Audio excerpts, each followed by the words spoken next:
Boa tarde a todos.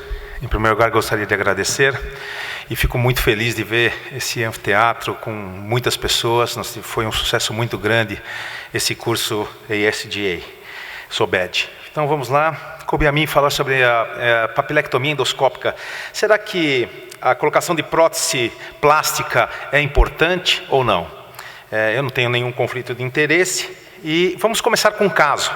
Então trata-se de um paciente, uma paciente de 87 anos, que tem icterícia e perda de peso, a bilirrubina de 9 miligramas por decilitro, as custas direta, a ressonância magnética mostrando uma obstrução papilar e a biópsia endoscópica mostrou um adenoma viloso. Então aqui vocês estão vendo a remoção depois da ecoendoscopia. A gente faz hoje uma remoção em bloco, isso é de fundamental importância. E também a gente sempre faz o cateterismo dos dois ductos, tanto do ducto pancreático quanto do colédoco.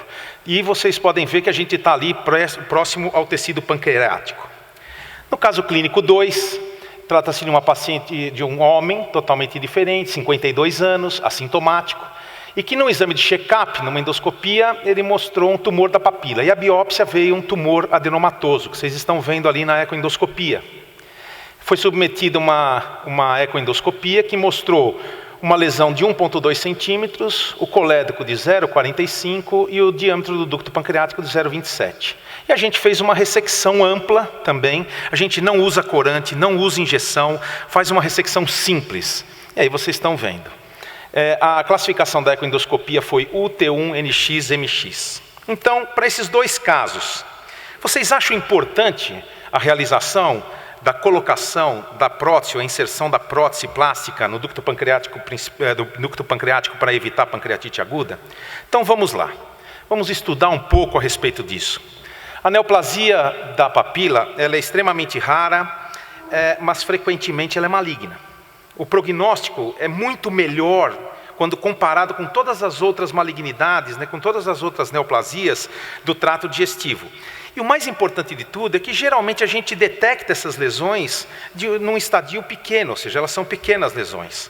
Mas é de fundamental importância que a gente faça um estadiamento muito bem feito para a adoção da melhor forma de tratamento para esses pacientes.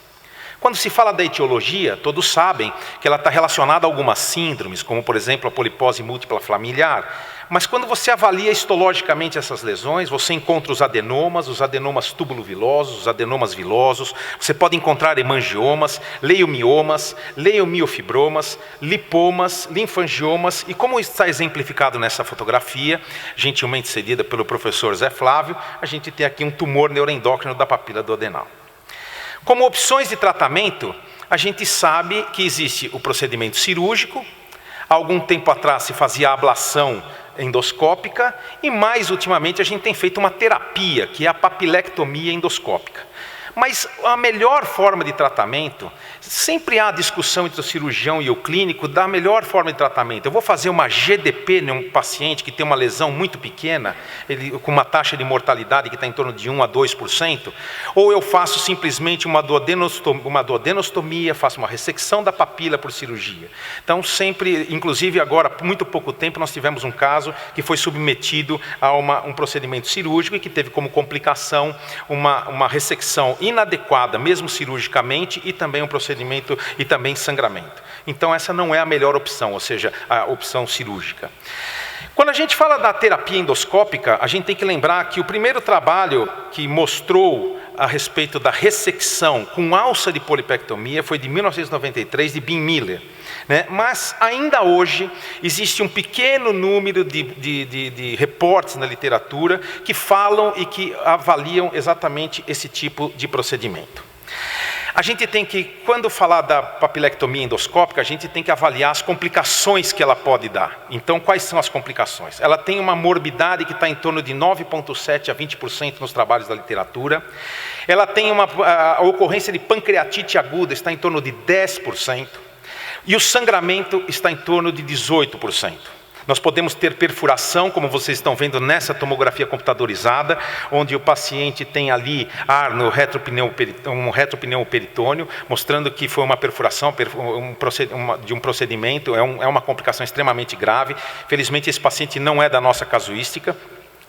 Nós podemos ter colangite e nós podemos ter uma complicação depois, a longo prazo, que é a estenose papilar. E a mortalidade está em torno de 0,4.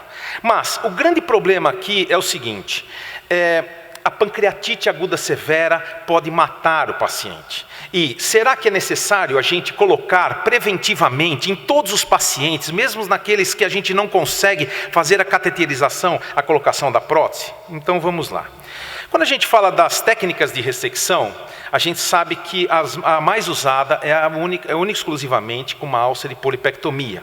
Então são pequenas alças monofilamentares, onde você consegue fazer essa ressecção da ampola da melhor forma possível. A ressecção que é recomendada é a ressecção em bloco. Quando você faz uma ressecção em piecemeal, você tem uma taxa de recidiva muito maior do que se você fizer essa ressecção em bloco. E ela, portanto, não é recomendada. Justamente é aí que entra a ecoendoscopia. Quando a gente avalia os trabalhos na literatura que fizeram a revisão a respeito da colocação de prótese, nós temos esse trabalho que foi publicado por Norton em 2002, que determina a segurança da papilectomia endoscópica em 26 pacientes, que foram realizadas 28 papilectomias endoscópicas, 2 deles por causa de recidiva. E os stents pancreáticos foram colocados de forma profilática em apenas 10. Ou seja, os outros 18 ele não conseguiu colocar. E esse trabalho antigo, apesar de antigo, já nos mostra que houve 2 casos apenas de pancreatite aguda. E não teve nenhuma significância estatística. Mostrando que realmente esse medo também não é tão efetivo. Esse trabalho de Catalano, também de 2004, mostra em 103 pacientes que foram submetidos à papilectomia endoscópica que o manejo endoscópico e avaliando-se o segmento de longo prazo, mostra que o sucesso foi de aproximadamente 80%, mas já se começou a identificar alguns fatores que auxiliam esse sucesso. Por exemplo, pacientes com idade avançada e nas pequenas lesões. E que os eventos adversos que ocorreram em 10 pacientes, sendo que deles 5 pancreatite aguda, onde o que aconteceu mais foi naqueles que não se colocou prótese, mas quando você avalia estatisticamente, também não foi significante. Mostrando realmente que a gente tem que avaliar da melhor forma possível esses trabalhos. Cheng, agora recentemente, em 2014, mostrou num estudo retrospectivo de 82 pacientes, que foram submetidos à papilectomia endoscópica, e ele dividiu em 2 grupos. Um grupo que recebeu profilaticamente as próteses metálicas e aquele que não recebeu profilaticamente. O primeiro ponto era, o paciente teve pancreatite pós a papilectomia endoscópica, e ele mostra nesse trabalho que não houve diferença no desenvolvimento de pancreatite após a papilectomia endoscópica. No grupo que foi submetido ao stent, se você colocar todos os dados na mesma posição, daqueles que não foram submetidos a stent, nós tivemos 10,7 no que teve stent e 7,14 do que não teve stent, mostrando que não houve também diferença estatística da presença ou não desse evento adverso. O que nos sugere, na rotina, esse trabalho sugere na rotina, que realmente a papilectomia pode ser realizada com segurança, e se você não colocar a prótese pancreática, ela pode não ser necessária. Então esse trabalho também fala a favor disso. Esse outro trabalho, que é um trabalho randomizado, controlado, ele compara as taxas de pancreatite aguda nos pacientes submetidos à papilectomia endoscópica única e exclusivamente com o uso da alça de polipectomia, sem injeção, sem colocação de fio-guia no ducto pancreático, sem absolutamente nenhuma outra técnica. E nos que colocaram, e aqueles que não colocaram, que receberam a prótese profilática, dos 19 pacientes que foram enquadrados enquadrados, nós tivemos que, nos que não foram colocados, nós tivemos 33 pacientes que tiveram pancreatite aguda. Inclusive esse trabalho, ele é um trabalho de 2005, ele foi parado no meio por causa de problemas éticos e a gente não sabe bem porquê. E esse é um trabalho na literatura muito recorrente que mostra que realmente é de fundamental importância a colocação da prótese. Esse trabalho é o trabalho que praticamente nos chama atenção para a colocação da prótese ou não. Mas lembramos que esse trabalho tem vários problemas metodológicos que devem ser enquadrados como um trabalho que a gente tem que ter muita parcimônia ao ler e tomar conduta baseado nele. Esse trabalho que eu vou mostrar para vocês foi um trabalho que a gente publicou, que a gente apresentou no DDW do ano passado, onde nós tínhamos 55 pacientes que foram submetidos à ecoendoscopia imediatamente antes da papilectomia endoscópica, de 2010 a 2015. Hoje a gente já conta com mais de 60 pacientes e nós exatamente revisamos a classificação TN para esses pacientes. Mas nós medimos exatamente o colédoco, o tamanho da lesão e o ducto pancreático principal. No grupo A, foi o primeiro grupo que a gente seguia as coordenadas, né, principalmente das coordenadas da Sociedade Americana de Endoscopia, a gente inseria a prótese metálica. Mas depois a gente começou a perceber que nos pacientes que tinham ducto pancreático aumentado, era desnecessário a gente colocar essa prótese. Então nós temos 16 pacientes no grupo A, onde a gente inseriu a prótese metálica, a prótese plástica no ducto pancreático, e 39 pacientes do grupo B.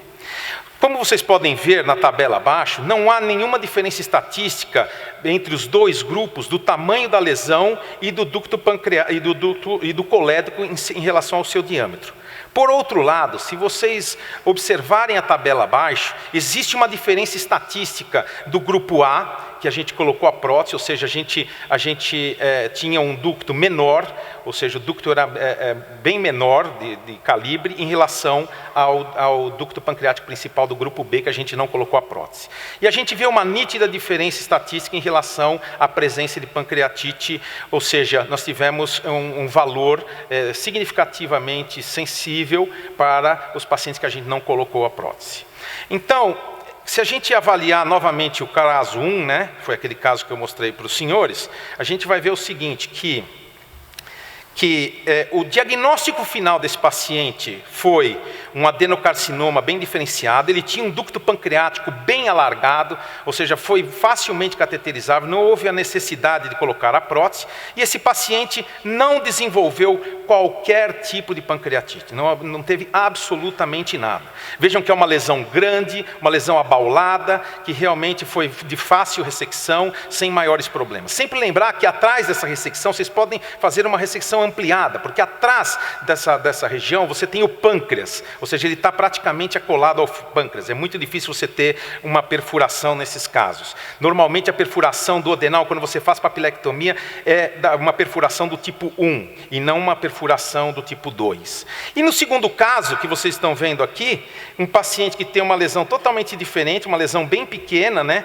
Uma lesão muito pequena, que na verdade, quando a gente fez a ressecção, a papila mostrou-se que era normal, ou seja, a biópsia anterior endoscópica mostrou um adenoma viloso, mas no final não era um adenoma viloso, e esse paciente tinha um ducto pancreático fino. Nós optamos por não colocar, mas ele apresentou um quadro de dor abdominal, apresentou um nível de amilase 2 a 3 vezes o normal, mas não houve qualquer alteração da sua tomografia computadorizada, passou internado por 6 dias e depois foi embora com tranquilidade, apresentando uma pancreatite aguda leve. Bem, como conclusão, os dados, quando a gente analisa todos os trabalhos, os dados sugerem que colocar um stent profilático, pancreático, em pacientes após a papilectomia endoscópica pode não ser necessário. Não dá para afirmar aqui que ela não é necessária, mas também não dá para afirmar que ela tem que ser feita em todos os casos. Isso tem que ficar muito bem claro.